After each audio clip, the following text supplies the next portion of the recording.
Welcome to our review session for your upcoming test in chapters 8, 9, and 10, particularly for Dr. Segal's class. Let's go ahead and jump right into this. Now, one of our attendants would like to go ahead and jump ahead to question 8. So let's go ahead and do that. Said the balloon is put into a chamber whose pressure is less than atmospheric pressure with the temperature remaining constant. What letter represents what the balloon will look like after it is put into the chamber? So it says the chamber has a pressure less than atmospheric pressure, and the temperature is not changing. You said the temperature is not changing? Temperature is not changing. So what relationship are we dealing with? What two quantities are we comparing? What's changing? The pressure. The pressure? Yeah. So the pressure is changing. Pressure is changing. What else is changing? And the volume. Volume. Oh, the volume. Yeah, so pressure is changing and volume is changing. Now, of course, obviously the equation is P1V1 is equal to P2V2. Yes. But the truth of the matter is that what is the general relationship? Because you may be getting a question that says, what is the relationship between pressure and volume? Okay. When you increase the pressure, what happens to the volume? When you increase the pressure, the volume goes down. Exactly, because you're applying more pressure, you're squeezing it into a smaller space. Think about like you're packing a suitcase, right? If you're trying to fit more into it, you have to like apply some pressure to get it down. Yeah. Right? Yeah. So in this case, because the pressure in the chamber is less than atmospheric, you're lowering the pressure. What's going to happen to the balloon? It's going to expand. So which one of these is going to be the best answer? C. There you go. There you go. Okay. Da, da, da. So basically, when the pressure decreases, the volume goes up. And when the pressure increases, the volume goes down. Exactly. So that keyword is the pressure is less than, right? Yeah, and there, yes, exactly. And recognizing that pressure is inversely proportional to volume. Inversely proportional. All right. So, should we go ahead and look at number 9 too?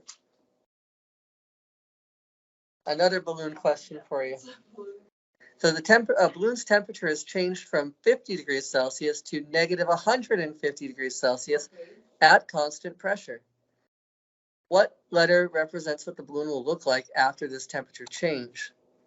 So in this case, the pressure is constant. So what are we relating? Temperature and volume. So in this case, it's actually the equation is V1 over T1 is equal to V2 over T2. And you might also get a question that asks the nature of the relationship here. This is, by the way, Charles' law. And so is volume inversely proportional or directly proportional? Inversely? Is volume inversely proportional or directly proportional to temperature? Oh, Directly, yeah, because if you heat something up, what happens to the temperature? What happens to the volume? Yeah, exactly. The volume and the molecules are moving faster, so it expands, right? Yeah. And if there wasn't room to expand, what would increase? Like if it was a locked chamber, think of like a pressurized chamber. Yeah, pressure would change. So like, yeah, that's why you, for example, if you have like a compressed air canister, you don't want it to heat up because then it'll do what? Explode, because the pressure will get so high that, you know. All right, so in this case then, since the balloon's temperature is changing from 50 degrees to negative 150 degrees, what's going to happen to the size? Yep. It's smaller, so it would be 8. Exactly. Okay, I get it. And actually, this is actually kind of cool. I don't know if you've ever seen this, but if you one of our professors or one of our teachers in high school took a balloon and poured liquid nitrogen over it, and it was like so cold it caused the balloon to just kind of like, and then like as soon as he held it away from the liquid nitrogen, it went. So cool. It was, and then he swallowed a little bit of liquid nitrogen and made a really big burp. Oh, I thought you were saying you'd pass out or something. He said, Yeah, that's what I'm saying. Is that safe? He said, you got to be really careful. He's got to be really careful when you do this, because there was a kid who tried to do this and he tried to swallow a little bit too much of the nitrogen because he wanted to make a really big burp, and he kind of froze his esophagus. So What? yeah, it kind of is. They make snacks or something in like the or is that something different? I don't think so. Liquid nitrogen is only. It's like different. It's very similar, isn't it? Dry, what's in dry ice? Well, dry ice is actually solid carbon dioxide. That's actually a little bit more dangerous than liquid nitrogen, because a liquid nitrogen has a much lower specific heat, so like it will raise the temperature pretty fast, whereas CO2, solid CO2, is a little bit higher specific heat, so that stuff will cause like contact, freezer burn, like, or not freezer burn. What's the word? Frostbite upon contact. So that's really dangerous. That's really, you really can't handle it with your bare fingers. You really need gloves. But it is kind of cool to play with if you know how to do it safely. All right. So let's take a look at the next one. So the pressure exerted by a gas on its container is directly proportional to.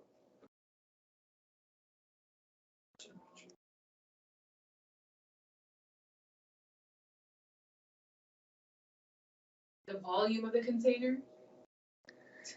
No. I don't know. No, I'm just kidding. Okay, I think I know. Maybe.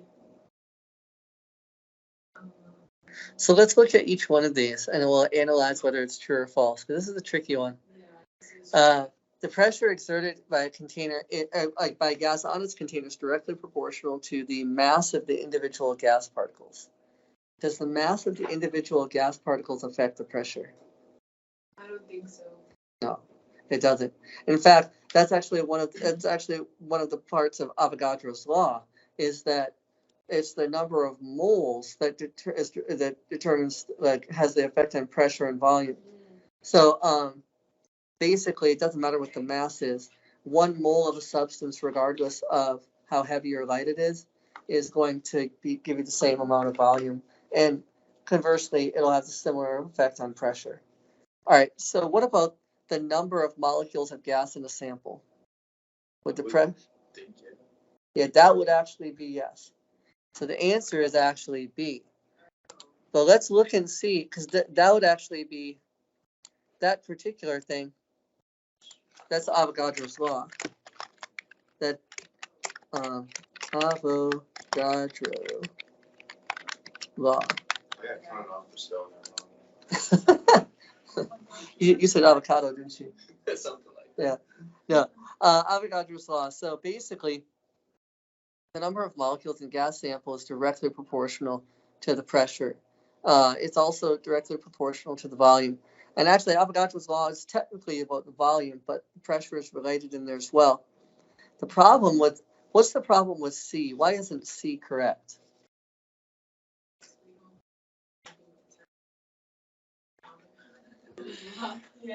Pressure is directly proportional to temperature, but only one particular type of temperature. What's that temperature? Kelvin. You can have 0 degrees Celsius, can't you?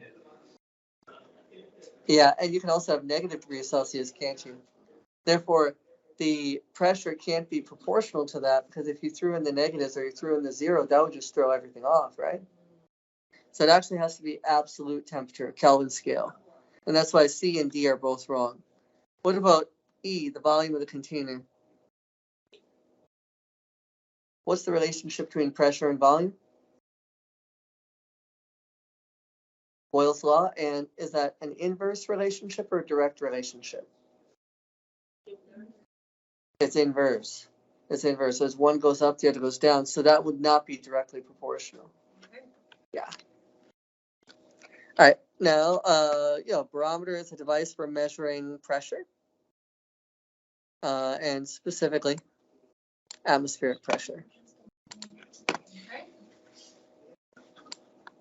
Next question. If a 1.5 liter container at 25 degrees Celsius contains 7 moles of carbon dioxide gas, how many moles of nitrogen will the same flask contain if the temperature and pressure remain constant? So, Okay, so is this one of the laws?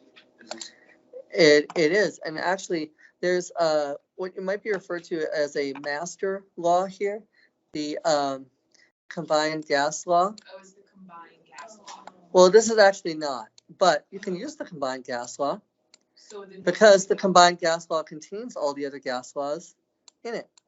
The ideal gas law and combined gas law is that- which one is? what is that? N1? So, yep, N1. Sorry. Wait, how is that the?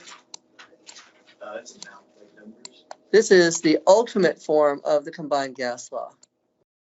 P1V1 is equal over N1 T1 is equal to P2 V2 over N2 T2. I don't remember learning this one though. Well, all the other gas laws are kind of contained in here. So if you recognize this relationship, you recognize all of them.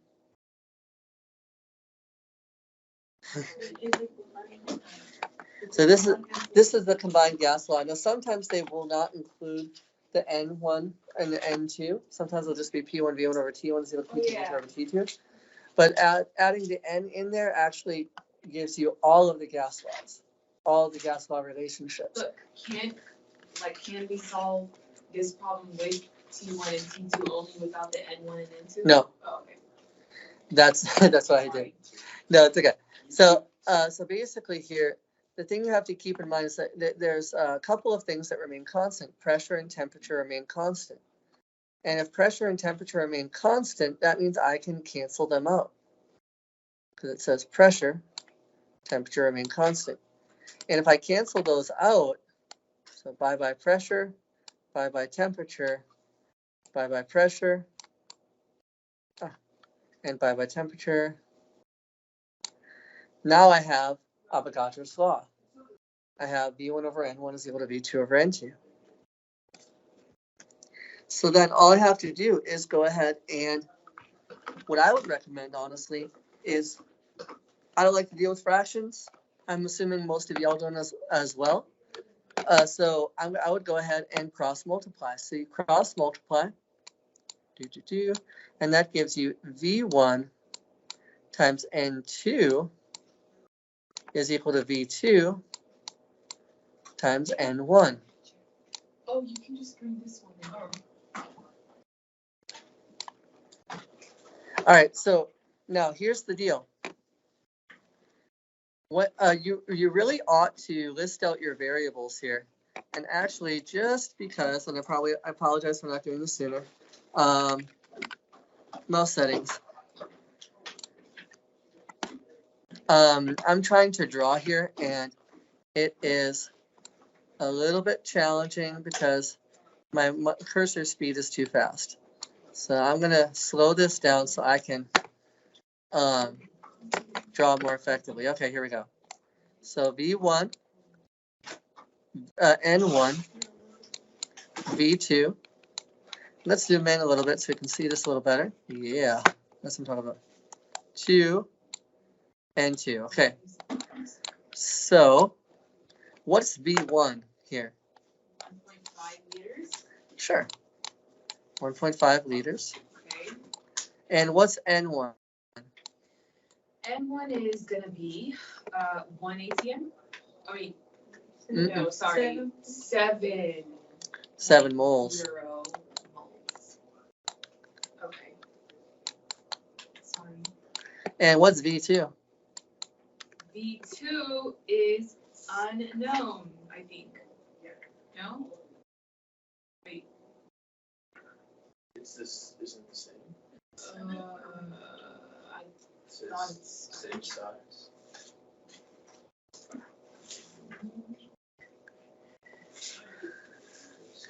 It actually is the same size. This is actually a trick question, It seems like it's. which means how many moles of nitrogen gas will the same flask occupy at temperature and volume remain constant? If it's the same flask, it'll occupy the same. If pressure and temperature are the same, it'll be the same volume. 7 moles. I tricked you. so you tricked us. Thank you. Actually, I kind of tricked myself because I didn't remember that one. I didn't read it very So we're carefully. using the same volume. Yeah, so Okay. Mhm. But we don't have N2, right? you don't have N2, no. Okay. Well, actually, yeah. Well, that's actually that's what it's asking for. But yes, it's asking for N2. The key point is, the idea it's trying to get across here is that if pressure and temperature and volume are the same, if you have 7 moles of carbon dioxide gas, would moles of a different gas, would you have the same amount if pressure and temperature and volume are the same? And the answer is yes, you would. Because 1 mole of a gas, That's fine. sorry. Would you mind? What's up? You passing it to, or would you mind sharing the? Chicken. Oh, no, that's just us. Oh, yeah. Sorry. You're good. Other concept from. Oh, Sorry, my bad. I don't want to take it from him. No. That's fine. I'll look at the board. Okay, all right. Oh, sorry. Either way. My bad. All right. So let's go ahead and proceed from there. Next is a balloon which contains 0.25 moles of gas and volume of 11.2 liters has a pressure of 380 millimeters of mercury. What will the pressure be? What will the volume be if the pressure is increased to 1.50 atm? So, and it gives that 1 atm is equal to 760 millimeters of mercury. Now it does also give an R value, but that is not going to be relevant to you guys because you have actually not learned the ideal gas law. Okay, Yeah. so none of these will be the ideal gas law. When do we learn this? What? When do we learn the ideal gas law? You don't. Oh. That's for chemistry 1411. Oh. All right. So, and this is one of the reasons why when you're given these questions, I really like to go ahead and write the complete form of the combined gas law, because it is altogether too easy to get lost in all the details and not recognize what you have. Okay. So let's actually look at what we have here. We have the moles of gas, and we have the volume of 11.2 liters, and a pressure. Okay. Okay. So you could actually label this if you wanted to. Label it N1, V1, and P1, because these are all the initial states. Now it says, what will the volume be? In other words, P, or not P, but sorry, P2? V2, yeah. I don't know what I was thinking, P. Okay, V2. All right, and then 1 atm, this would be P2. So note, you may find in a number of cases that your professor gives you extra information that you don't actually need. Yeah. So in this case, what can you conclude does not change in this problem? The mold? The moles. Because the only thing it says is what will the volume be if the pressure is increased? If the pressure is increased, doesn't talk anything about the moles changing. So in this case, this is just going to be P1 V1 over is equal to P2 V2. And since you're solving for V2, this is what you're trying to get. How would we solve for V2 here? I buy P2. Divide both sides by P2. Yes, P2. Whenever you're solving for something, you have to get rid of everything else that's with it. In this case, P2 is with V2, so I have to get rid of it by dividing. And then that's going to be V2 then is equal to P1, which is, well, and actually this is also why I like to do this. P1, B1, P2. And I didn't have enough room, but that's fine. V2.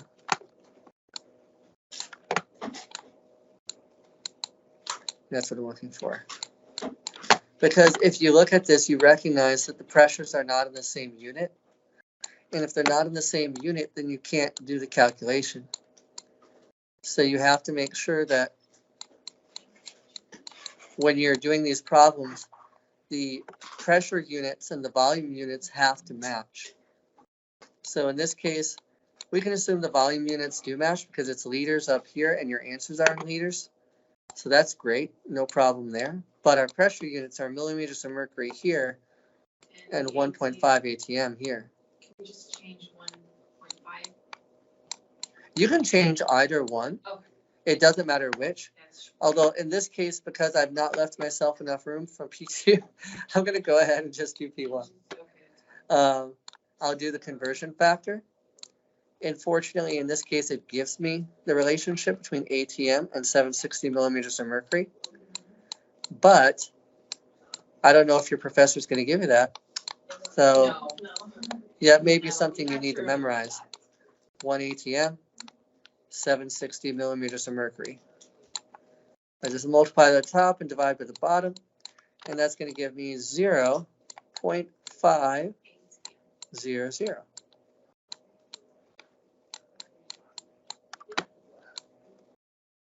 So note, this started with 3 sig figs, so I've got 3 sig figs here.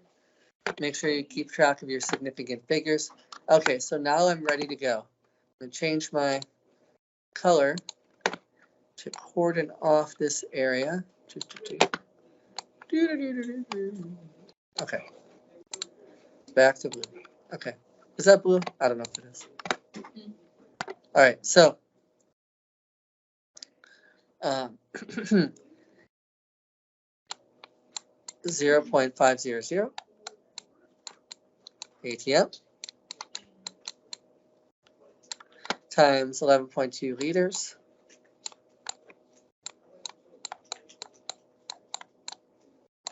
and then you just divide by the new pressure, which is 1.5 ATM.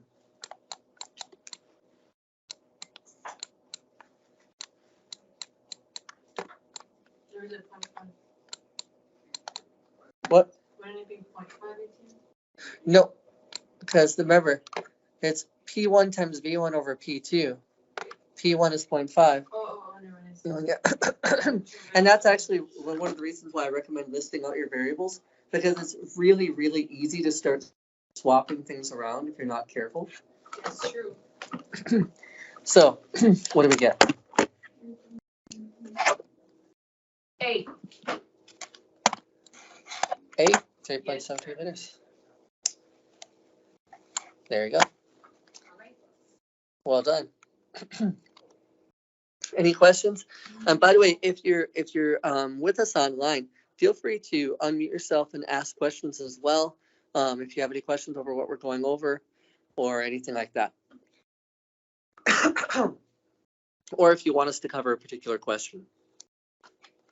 All right, so next it says determine the volume of 0.350 moles of O2 at SDP.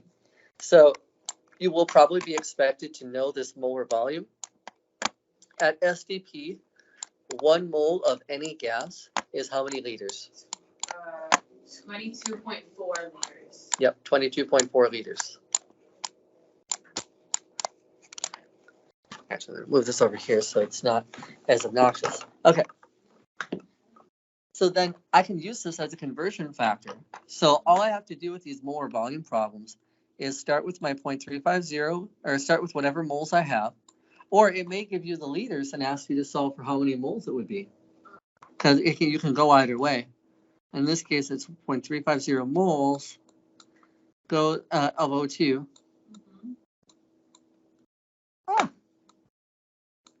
moles of O2 to liters of O2. And it's 1 mole is equal to 22.4 liters, even though my writing is a little bit atrocious at this moment. Pay no attention to the main line curtain. Okay, then multiply that out, and that will give you your answer, which is going to be, I believe, B, 724. Awesome. All right. Now, what other questions would you like to go over? The next one. Next one? Yes. So what is the molecular weight of a gas which weighs 6.4 grams at STP and occupies a volume of 4.48 liters? Well, whenever you're talking about molecular weight or molar mass, sometimes I'll use like the abbreviation MM, but molar mass is basically the mass or the grams divided by the moles, right? It's so many grams per mole. MM is what? Molar mass. Oh. Yeah. Molecular weight or molar mass. So in this case, it already gives me the grams of the sample, right? Yes. Good. So you were just agreeing with me. You didn't really know, did you? No, I'm just kidding. Yeah, that's. No, that's fine. So we have the grams. The grams is right here. What we don't know is the moles. We're not given that, but we are given the liters. So what can we do with that? Since it's at STP? Exactly, we can convert liters to moles. 4.48 liters. And then we can multiply times that conversion factor, which is 22.4 liters, is equal to 1 mole of gas. And then I take 4.48 divided by 22.4, and what do I get? 0.2.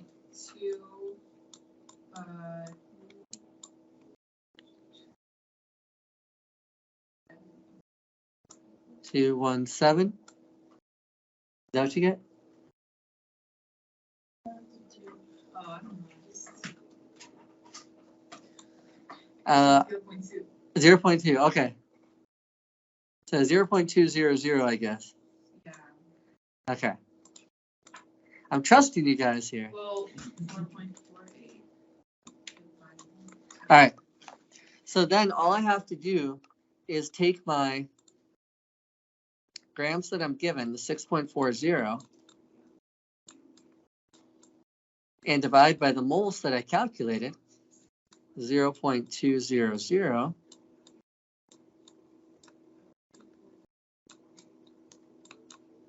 And what does that give me?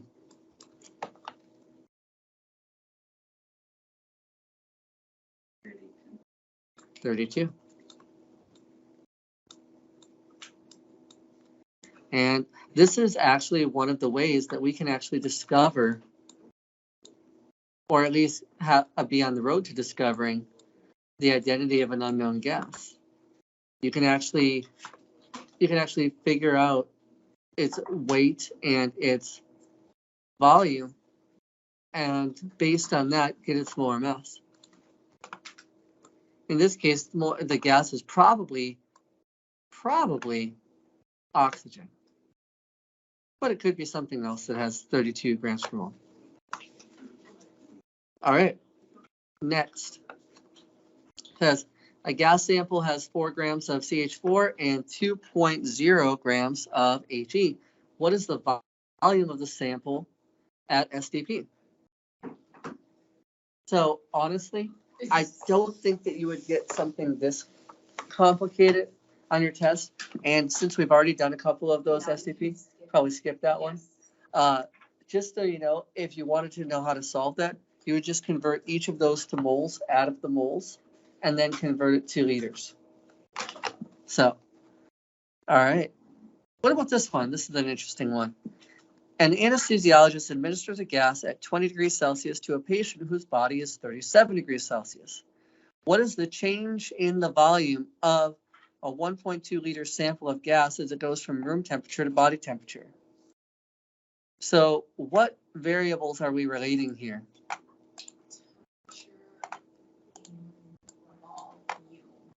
Okay, temperature and volume. Yes. All right, so in that case, let's list out our variables. It's a V1 and T1, because notice that the temperature is changing, so we have two temperatures. And it looks like it says change in volume, so we're going to have two volumes. So V2, T2. Now,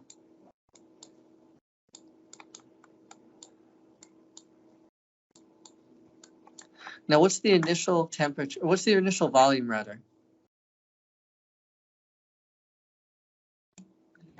Yeah, 1.20 liters. And what's the initial temperature? What's the T1? 20 degrees Celsius. They keep it cold in the operating room.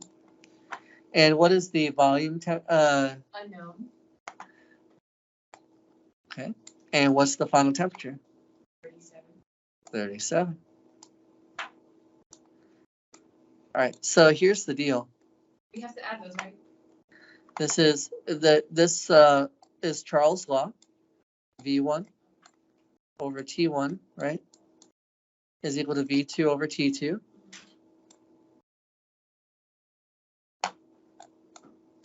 And then we can go ahead and cross multiply this if we want. Be V1 T2 is equal to V2 times T1.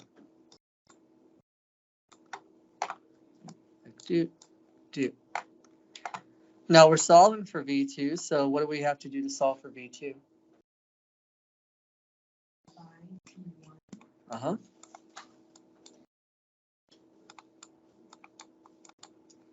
So bam, bam, I have V2. So V2 is equal to V1 times T2 over T1. Now, is there anything else I need to do before I plug the numbers in? Yeah. Temperatures in all the gas laws must be Kelvin. You cannot leave them in Celsius. So this is 273. Even if you're solving for the temperature in Celsius, even if you're solving for a final temperature in Celsius, when you're doing the calculation, it must be in Kelvin, because these gas laws do not work with anything except Kelvin. All right, so this is going to be 293, and this is going to be 310 Kelvin. So now I can go ahead and plug in my numbers. V2 is equal to V1, 1.20 liters times T2, which is 310, divided by T1, which is 293. And what's the answer? 1.27 liters. And so the answer is nope. Oh. It's not, right? Watch for the wording on these things. We have to subtract. What is the change in volume? The change in volume. So this is the final volume, and the initial volume is 1.20. So the change in the volume is? Also E. It's E.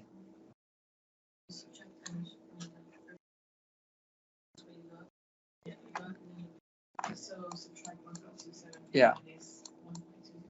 So 1.27 liters minus 1.20. That was a little tricky. Yeah, so just keep a wary eye out for those types of things. Yeah. I'm not saying that your professor is going to throw something like that mean at you. I think she will, because she did a review. Oh, did she? She did. Yeah, do you remember that? Yeah. No, It's not on here. Bum, it's bum, not bum. on there, but it's on that. Oh, snap. Subtracted what? I don't know. I don't know. It I was don't like, think it was like this though. yeah, I don't know. I don't know. I just remember those things. But I hope she doesn't do that on me. She might. She might. All right. So 18 is actually a good one to look at. Let's look at this because it really requires you to know your relationships. Okay. It says which combination of changes would produce no change in the pressure of a gas. So for something like this, what you'd almost want to do is indicate the type of relationship between pressure and each of these variables. So is pressure directly related or inversely related to volume? Inversely. So this is an inverse. And you know that. Well, that's what Boyle's law says. That's something you just have to memorize. Like also, it kind of goes back to the analogy that I used earlier with the like packing a suitcase, right? If you're not bringing a whole lot of stuff, if there's not much there, you don't have to worry about like putting a lot of pressure. But if you're really packing a suitcase, like throwing in everything with the kitchen sink, then you're going to have to really apply some pressure to get that thing closed, right? So it's an inverse relationship. More pressure, smaller volume. Less pressure, larger volume. Inverse relationship. What about pressure and temperature? Is that direct or inverse? What's the relationship between pressure and temperature? Direct. Direct. If you increase the temperature, what happens to the pressure? It increases. Increases. Because remember, temperature speeds up the molecules, right? More molecules going faster means they smash into the walls of their container. Remember, that's what pressure is. Pressure is the result of the force of molecules continually smashing against the surface of their container. So if they strike more often, that's an increase in pressure. So if they're going faster, that's an increase in pressure because they're going to be smashing more often. If you compress it into a smaller volume, the same number of particles, but now they're in a smaller volume. Think about like if you have a lot of little kids and then you put those little kids in a very small room, they're going to be running into each other a lot more often. I come from a family of 7 kids. I know these things. So basically, yeah, direct relationship there. All right, what about the number of moles? Is it direct or inverse? Direct, yeah. Because once again, more little kids in the same area means they're going to be running into each other more often, right?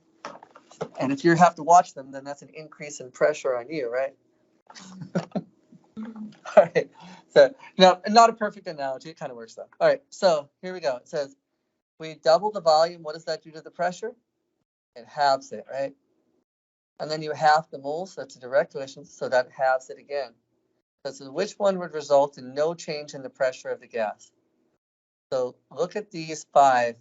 And I'm going to give you guys like 30 seconds. Well, maybe, yeah, we'll give you 30 seconds or so. I want you to find the one that's going to have no change.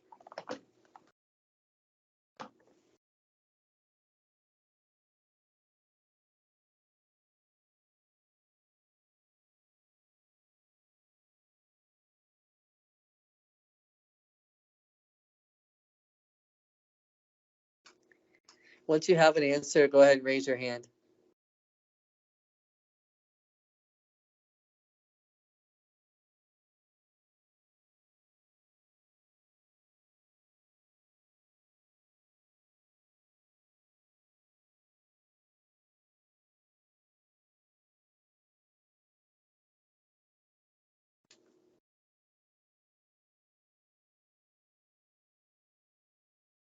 No change in what?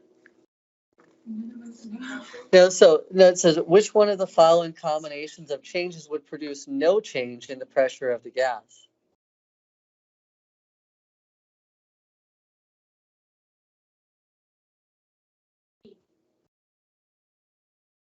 It's not E because E. Oh, wouldn't it be A or B? Oh, no. So Okay, then it's C. It- Double, no change. it is C. Oh. Let's take a closer look at why that is, because you guys just pretty much guessed on that. I did guess on it.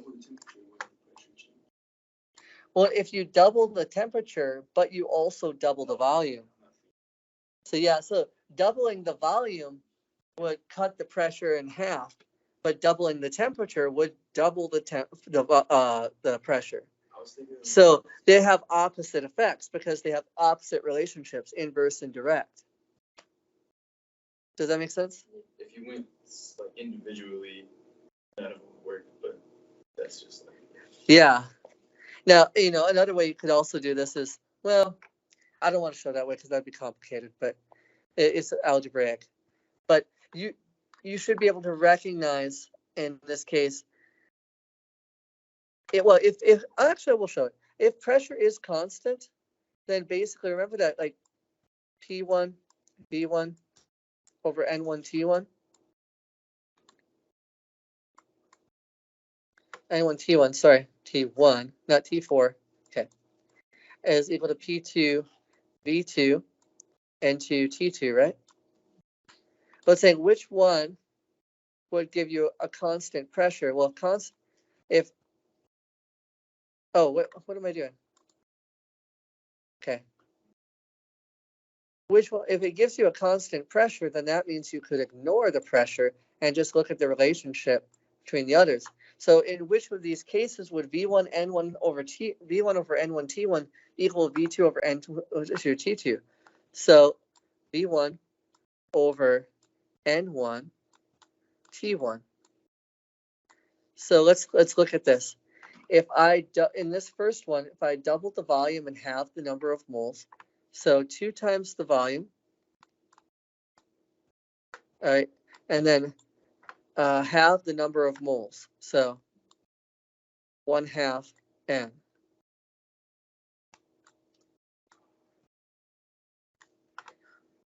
And T changes the same, and T1 still the same. Is that equal? Are those two sides equal? 2 divided by 1/2 is going to give you 4, right? So that doesn't work. If you do the next one, if the volume is 1/2, V1 over N1 T1. If the volume is 1/2 of the original volume, it says the number of moles is doubled, right? So 2 times the number of moles, and T stays the same. Well, now I have 1/2, and then I'm dividing it by 2. That's going to be 1/4, right? So that's not going to work.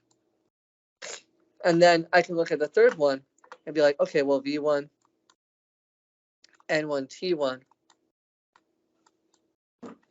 is equal to, and I double the volume, 2 times V1, but then I also double the temperature, so N1 stays the same, but I have 2 times T1. Well, note that the 2 on the top and the bottom cancel out, so they are the same. Does that make sense? Yep, it does now that you did that. Yeah, I thought that might be easier to see. Yeah, thank you. Yeah, no problem. All right, tell me what you want to hit next, because we've already gone quite a ways into this and we have not yet hit anything but the gas laws. Do you want to skip? We should skip to like somewhere where we have The solutions. maybe solution. Yes.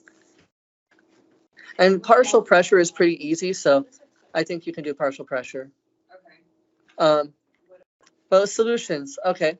So let's go ahead and do solutions for a bit, and then we'll try and hit acids and bases, okay? And by the way, though I don't currently have it posted, I will post the answer key to this, and I'll send you all a direct link to the answer key, as well as the link to the video in case you want to watch it again. If that might be boring though, I don't know. All right. What? Oh, that's right. There we go. All right, solutions.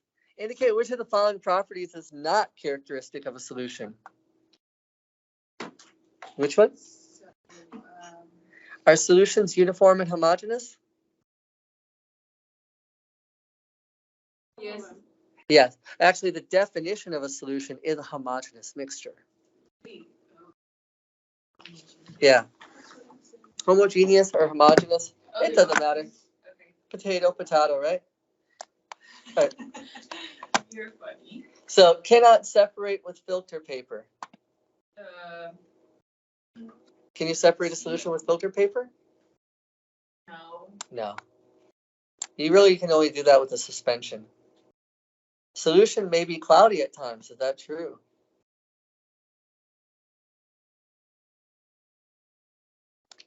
Not really.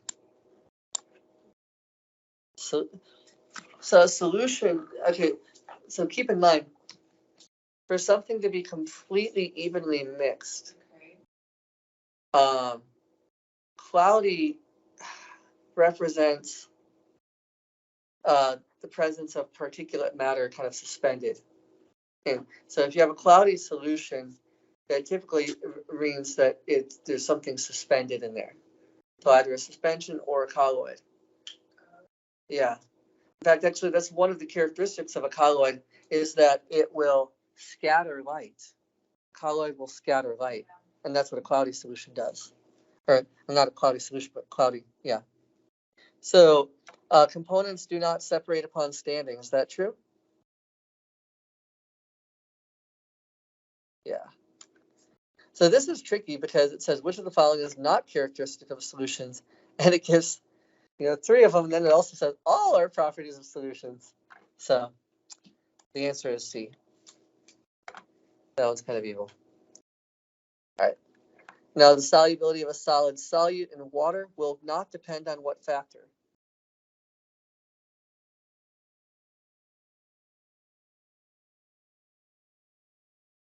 A solid solute.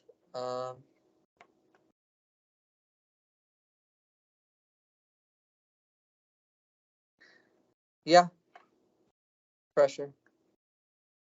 What does depend upon pressure? Solubility of what depends on pressure? Gases. More pressure, more solubility. Think about like a soda, like it's bottled under pressure or whatever, and what happens when you release the pressure? The soda goes flat. Yep. Now a solution that contains the maximum amount of solute that can be dissolved under normal conditions is called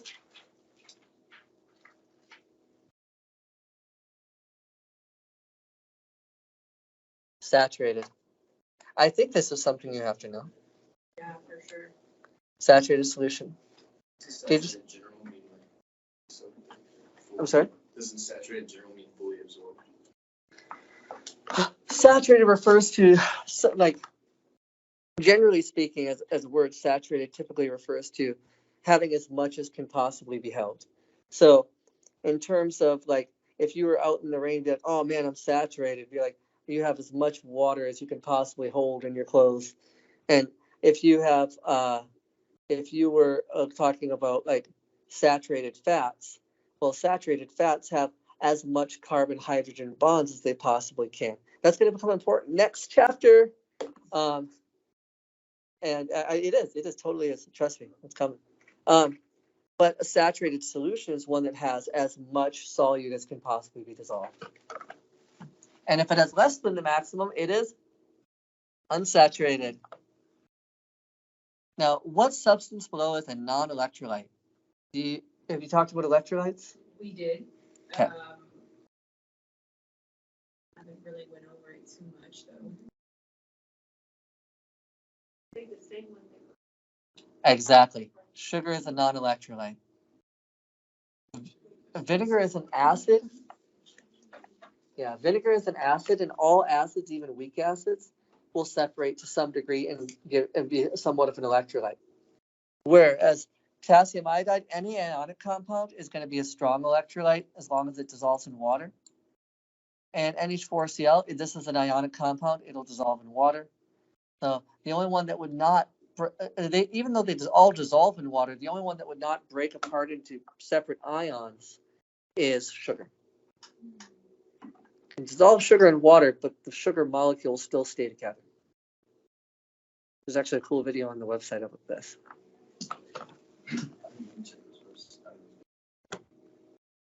All right, now it says substance is considered a non-electrolyte when it what?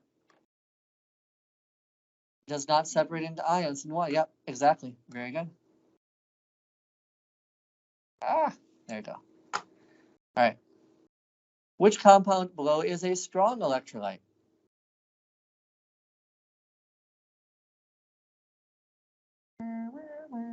See.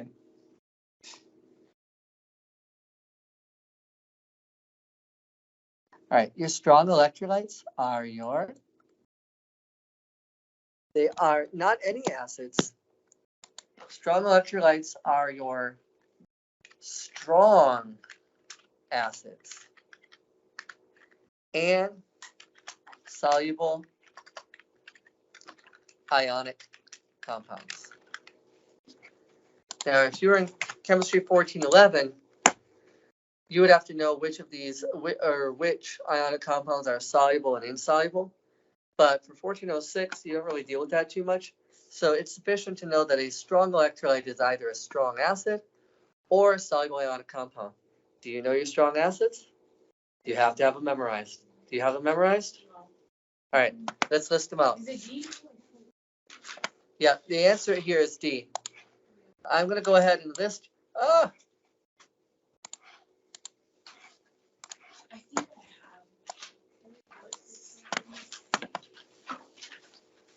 You said strong acids or strong?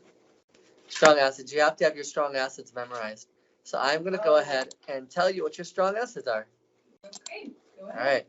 So your strong acids are HCl, hydrochloric acid, HBr, hydrobromic acid, HI, hydroiodic acid or iotic acid,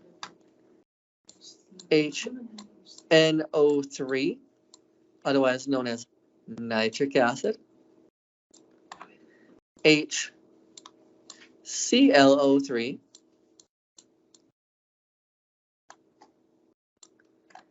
HClO4, perchloric acid, chloric acid and perchloric acid, and then H2SO4, the only strong acid with two acidic hydrogens.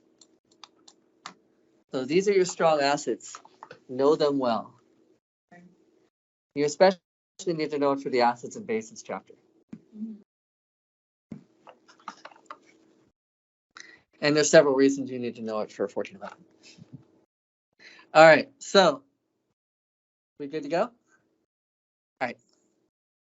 Solubility of a gas increases with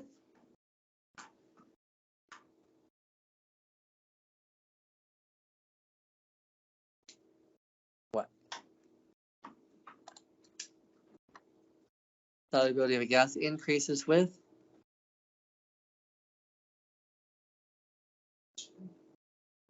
pressure.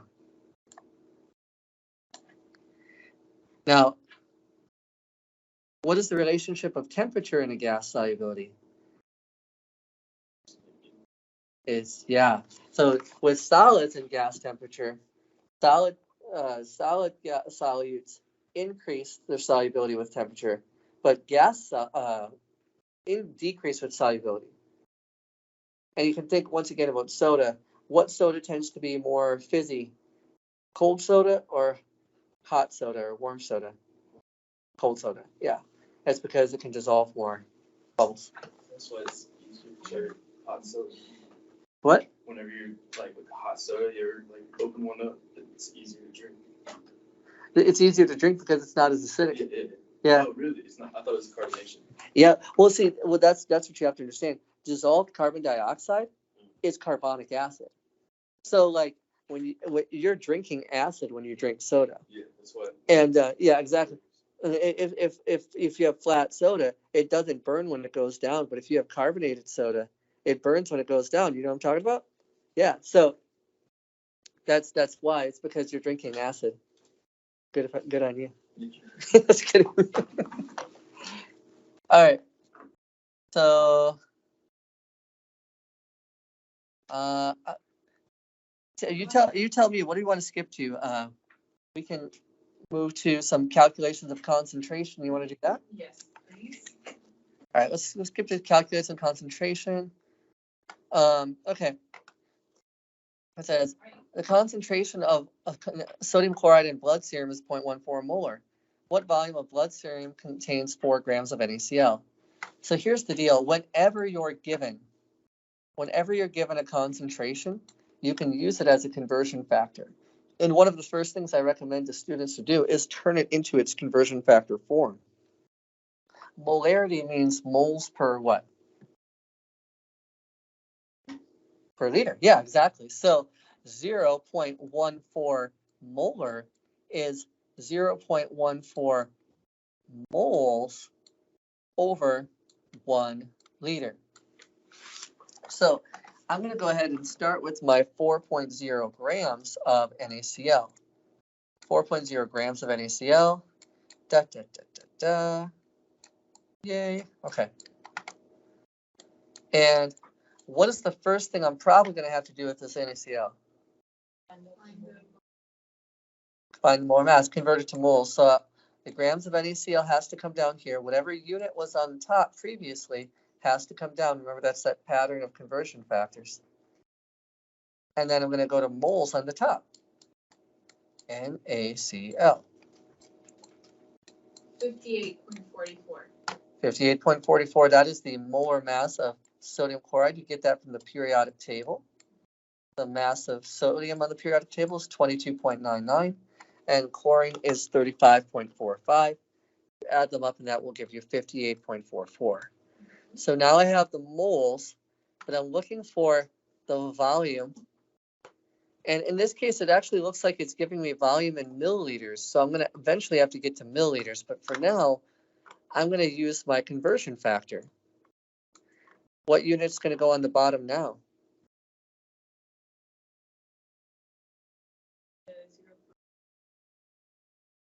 Yeah, I'm going to put the moles on the bottom. The 0.14 moles to be precise. And I'm going to convert that to? 2 liters. Yeah, liters on top. And this is moles of NaCl, really, because that was the concentration we were talking about. All right, and then now it looks like since all my answers are in milliliters, I'm going to want to go ahead and convert this from liters to milliliters. And how many milliliters are in a liter? 1,000, yeah. You thought those prefixes were just going to like go away and you'd never have to look at them again, didn't you? All right, so now go ahead and multiply the top and divide by the bottom, and what do you get?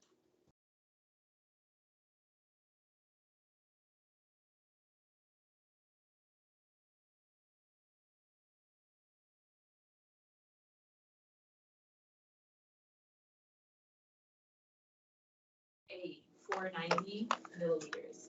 All right. Well done. So, next. Says, what is the concentration of a solution if 10 milliliters of 3 molar solution is diluted to 500 milliliters? What equation are we going to use? M1, no, right? M1, V1, and M2 and V2. That's right.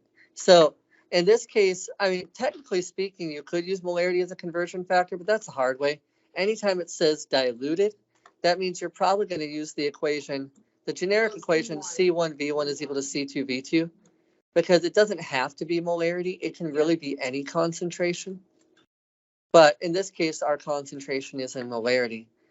So just like in the gas laws, for something like this, it's probably a good idea to list out your variables and also label it, because you have to make sure your concentrations match and you have to make sure your volumes match. Now, the concentrations generally always match, but the volumes don't necessarily always match. So that's one thing to keep in mind, because sometimes you'll have liters and milliliters in the same problem. So for concentration 1, what's my initial concentration? Molarity? 3.00 molar. And what's my initial volume? Volume is liters. And what's my final concentration? We don't know. We don't know. And what's our final volume? 500, yep. 500.0 actually. Now, do our volume units match? Do I need to convert these to liters? Do we? No. No. But with this equation, because the volume units will end up canceling each other out, we do not need to convert to liters. Normally, when you work with molarities, we need to convert to liters. But in this case, no, we don't. So yay. So now all we have to do is solve for V2. Or solve for C2 rather, by dividing by V2. And C1 times V1 divided by V2 is? I'm sorry, can you repeat that? I said C1 times V1 divided by V2 is? No, not allowed. No seconds. It's gonna be 0.0600 molar. Very good. So the answer is A. Yes. All right. Can you move on the affiliation? No, I don't feel like doing those. No, I'm just kidding. No, I'm just kidding.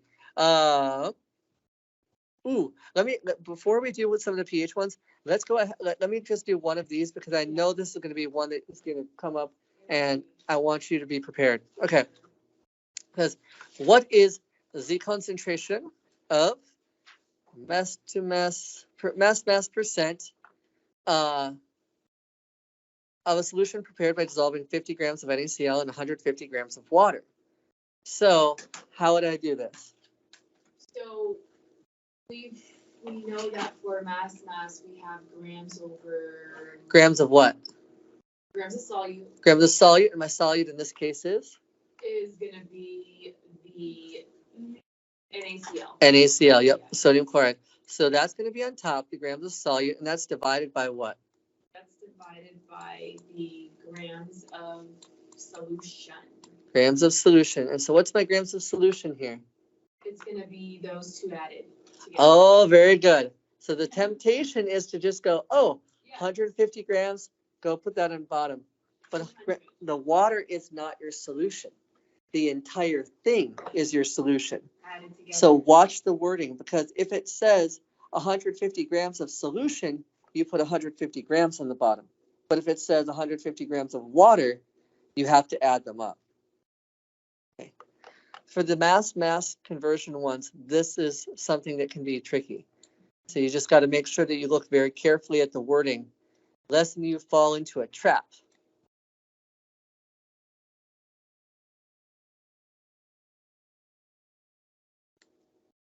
Which we all know Dr. Segal is capable of springing on you.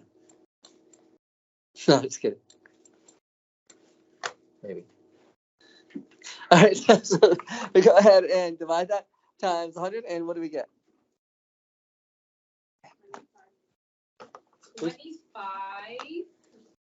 25%. Okay. Yep. And we get E.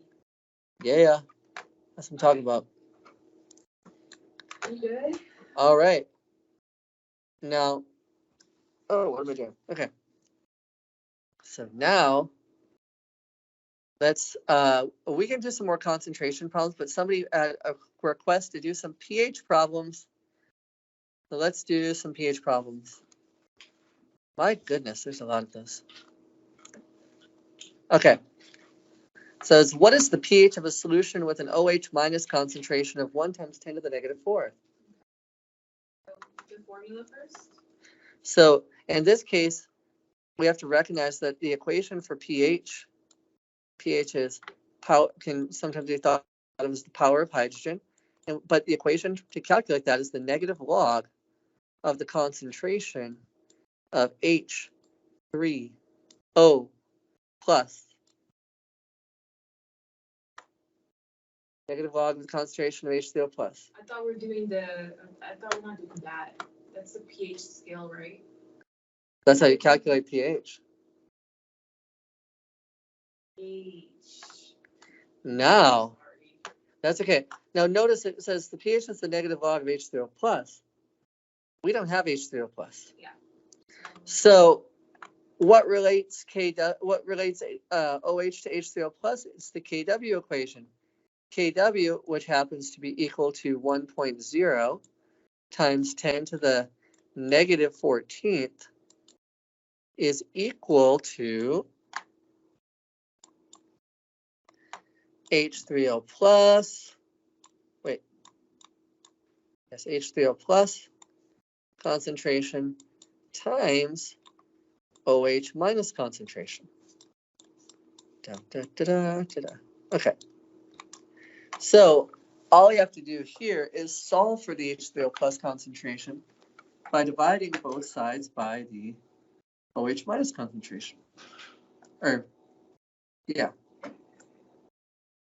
So divide by OH minus. Divide by OH minus.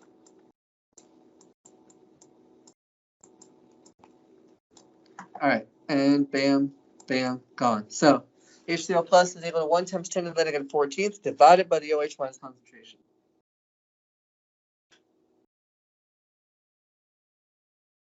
So now all you have to do is plug in the OH minus concentration and calculate it. What is H3O plus?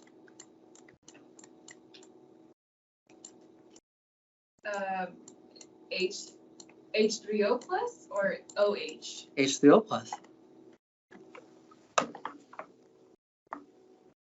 We're given the OH minus concentration.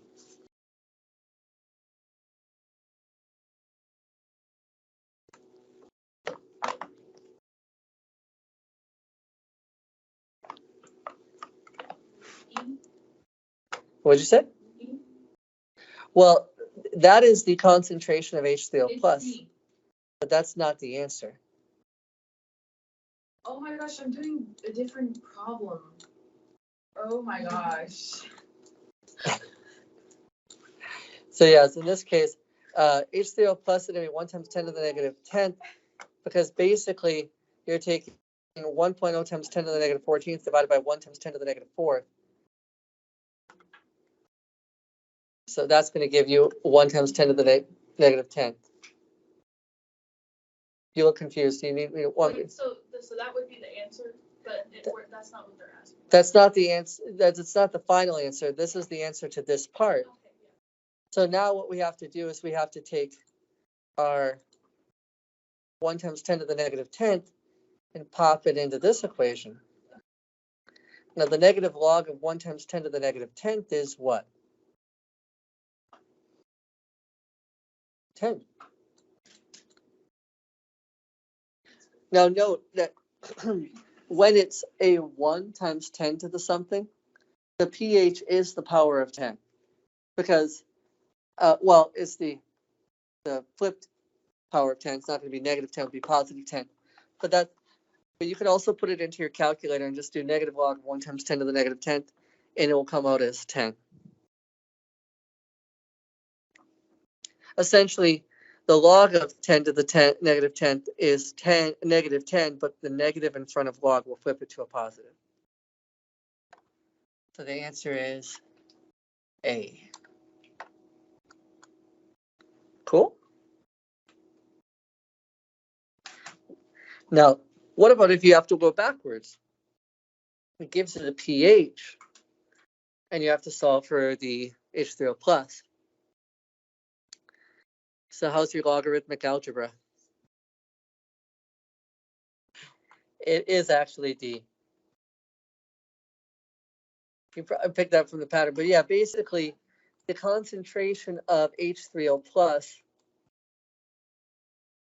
just in case your logarithmic algebra is a little rusty, you can actually take the pH equation and solve for H3O plus, and if you do, it gives you H3O plus is equal to 10 to the negative pH. So if the pH is 3, then the H3O plus concentration is 10 to the negative 3. If the pH is 2.54, then the H3O plus concentration will be 10 to the negative 2.54, which will give you some other, number once resolved in the calculator. All right.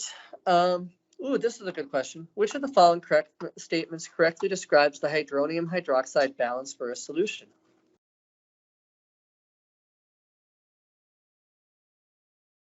What do you think? This is problem number 64.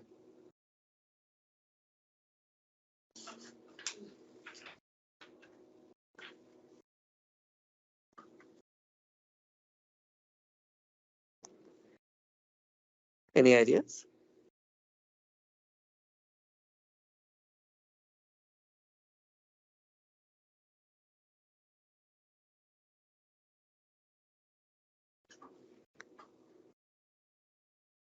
You know this. What is it? I think it's, Like, don't accuse me of nothing. I think it's E. Actually, remember, bases or hydroxides refer to the base amount, and the H3O plus refers to the acid amount. So in acidic solution, the acid is greater than the base. The H3O plus is greater than the OH minus.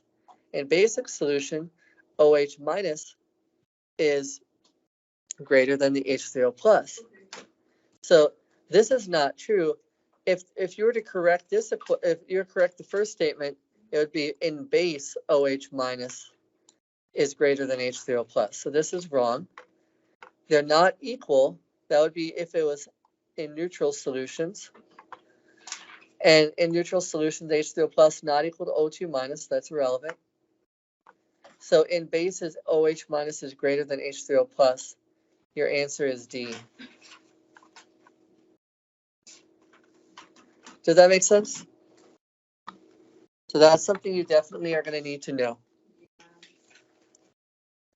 Now, if the problem may not come up like this, the problem may come up as something like,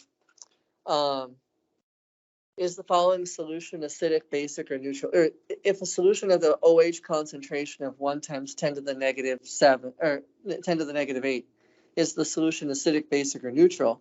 And you're going to have to kind of evaluate that and be like, ooh, gosh, what is it? So I'll have to calculate the H3O plus concentration and compare them. If the H3O plus concentration is greater, then it's acidic. If the OH minus concentration is greater, then it's basic. What about your conjugate acids and conjugate base? Do you know how to solve for the conjugate acid? The conjugate acid, it would be D. No. Yeah, D. Conjugate acid give the electron or the It's plus H, right? Basically, yeah, conjugate acid, you add a hydrogen to the substance. Conjugate base, you take away a hydrogen from something. But it's not just adding a hydrogen, you're adding an H plus. So the charge changes as well. So the answer in this case would not actually be D, it would be C. It'd be C. Yeah. You add a H plus, that's the conjugate acid. If you take away an H plus, it's a conjugate base. Okay. And I'm assuming you know your acid namings. Do you want me to quickly review acid naming, or should I skip that for now? Okay. So Is it D? well, so the key idea here with the acid naming is look at the ion with which the H plus is added to. Okay. Oh wait, sorry, I'm looking at the wrong one. Yeah. Oh, So Br. So So a Br, what would the ending for that ion be though? What would it be called? Bromine. Bromide, right? Bromide, yeah. Like if it was an ionic compound, it'd be like hydrogen bromide. But if it has an IDE ending, what you're going to do is you're going to change it to ic, and you're going to add hydro in front, so it becomes hydro, an ide ending is hydro blank ic acid. In this case, it's bromide, so hydrobromic acid. Exactly, that's going to be B. Now, if it is an ATE ending, 8, like nitrate here, sodium nitrate. If it's an ATE ending, what you're going to do is you're not going to add the hydro prefix, but the ending will become IC. So this is just going to become what? What would the name of HNO3 be? Hydrobromic. Wait, what do you want? 62. Oh my gosh. What is wrong with you? So it's an ATE ending. Hypno. Nitric acid. E. No, it's nitric acid. It's just nitric acid. Sorry, yeah. Nitric acid. Yeah, nitric acid. As the ion ends in an 8, it's just nitric acid. So that's an important thing to know. Mhm. All right. Ooh. What else do you want to go to? Oh, should we look at buffers for a second? What's the function of a buffer? Y'all know what a buffer is?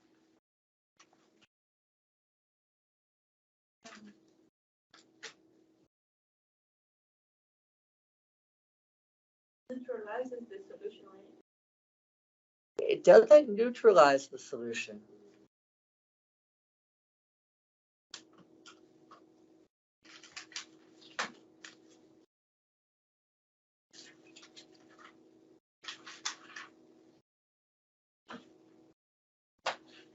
Maintains a neutral pH. It doesn't maintain a neutral pH. Titration. It maintains the pH. Oh. Because a buffer doesn't have to be neutral. Yeah. You can have an acidic buffer or a basic buffer. In fact, the buffer in our blood is not perfectly neutral. It's actually slightly basic, and it needs to be so. If the pH in our blood was actually like totally neutral, like pH of 7, That's like. our bodies, we would actually die. Yeah. Like our body, I mean, over long periods of time, our body would die. It might be able to sustain that for a short period of time, but that would be what's referred to as acidosis, blood acidosis. So the function of a buffer is to resist changes in pH, to maintain the pH of a solution. Now, in that case, human blood is naturally Slightly basic. Slightly basic. And bases are substances that have what kind of a taste? Bitter and blue. Bitter and turn litmus paper blue. Yes. Acids, therefore, are? They're sour and red. Sour and turn litmus paper red. Yep. Okay. And it says, oh, by the way, thank you for coming. It's okay. I know, that's totally cool. All right, and it says, which of the following does not represent a conjugate acid base pair? Okay. Not conjugate acid. That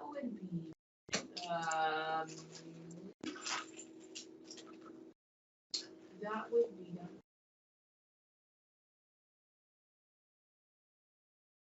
they are all. No, they're not. Now the difference. It's B. The difference between an acid and its conjugate base is 1 hydrogen. would it be? That's a, D. oh, C, H3O plus, H2O. that's There's only a difference of one hydrogen. HCN, CN minus. Oh, we lost. Does that make sense? Minus 100. Mhm. The B is what? Minus what? Minus. D? No, B. What is B? HCN. Oh, that's hydrocyanic acid. Yeah. And CN minus is cyanide ion.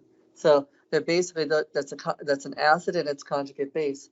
After the acid loses its hydrogen, it becomes a conjugate base. Oh, yeah. Yeah. And then. Okay. This one. And there's a couple other questions on buffers that are kind of good to note.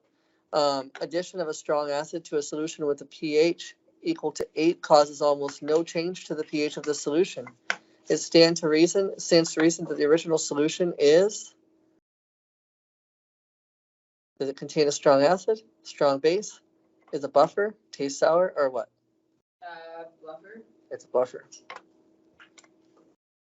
Because if it contained a strong acid, then the pH wouldn't have been 8. If it contains a strong base, the pH also would not have been 8. It would have been like 13. What about the Arrhenius Acid? And so it's important to so the three definitions of an acid that you ought to be familiar with. So there's the Arrhenius acid, which is the simplest one, and that basically is, no pun intended. Arrhenius acid is any substance that produces H pluses in solution. Oh. So any substance that produces H pluses in solution is an Arrhenius acid. And so let's go ahead and write that down. Any substance that produces H pluses in solution when dissolved in solution. So which of these would be an Arrhenius acid?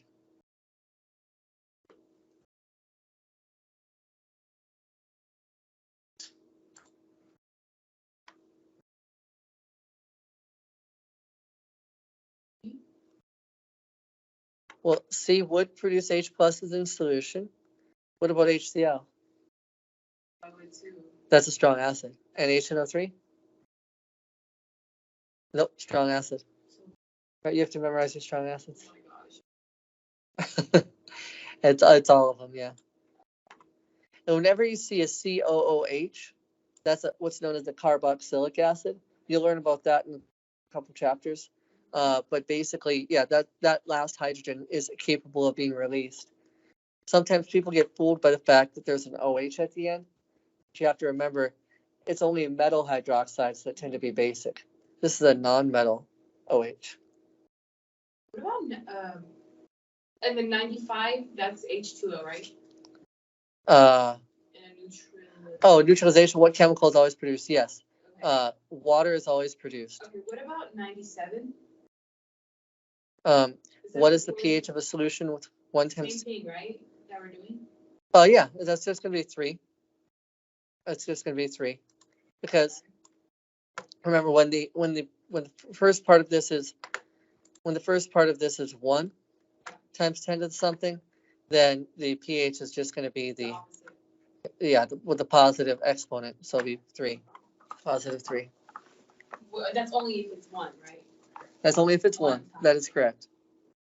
And then we probably don't need to worry about 98. We probably won't get something like that. Basic solutions generally have a pH. What? Greater than, less than, equal to? Greater than. Yeah. Greater than 7. Yeah. So. What is number 103? What is that? Oh, you know what? But 102. And actually, this will have to be our last one. But let's go ahead and do 102 because this one actually is important. Okay. So this is an example of a titration problem. And the titration problem, there's 2 ways to do it, the hard way and the easy way. I'm going to show you the easy way. because it's easy. Is it M? And that's to use the titration equation, which is, yeah, molarity, molarity of the acid times the volume of the acid Times the N times the number of H pluses in the acid is equal to the molarity of the base molarity of the base times the volume of the base, times the amount of the OHs. yeah, times the number of OHs in the base. Now, when I say the number of OHs, I mean in the actual formula. So, There's well, 1 and 1. well, actually, Oh, that's sorry. so in this case, the number of H pluses Would in the be acid, 2. yeah, it's 2 because it's H2SO4. I see. So this would be actually 2. Okay. Now, what's the volume of the acid in this particular problem? 20 milliliters. Yep, 20 milliliters. Yeah. And what's the molarity of the acid? Molarity of the acid would be 2.0. Yeah.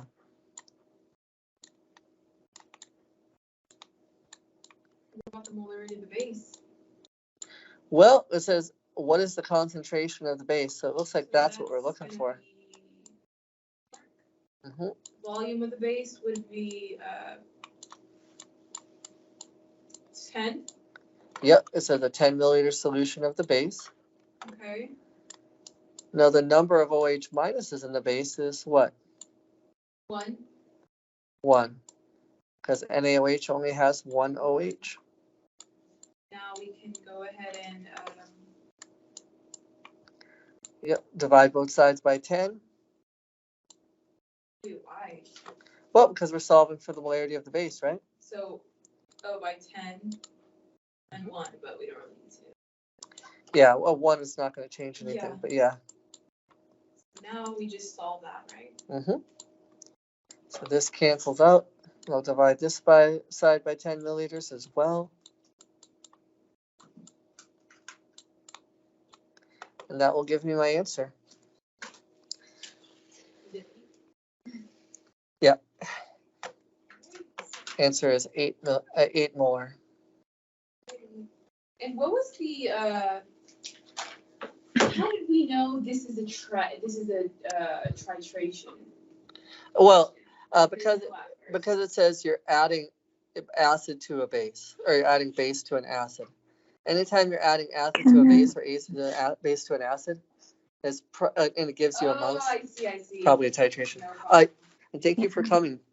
Yeah, Y'all have have a wonderful day, and I wish you the best in your upcoming test. Have a good day. You too.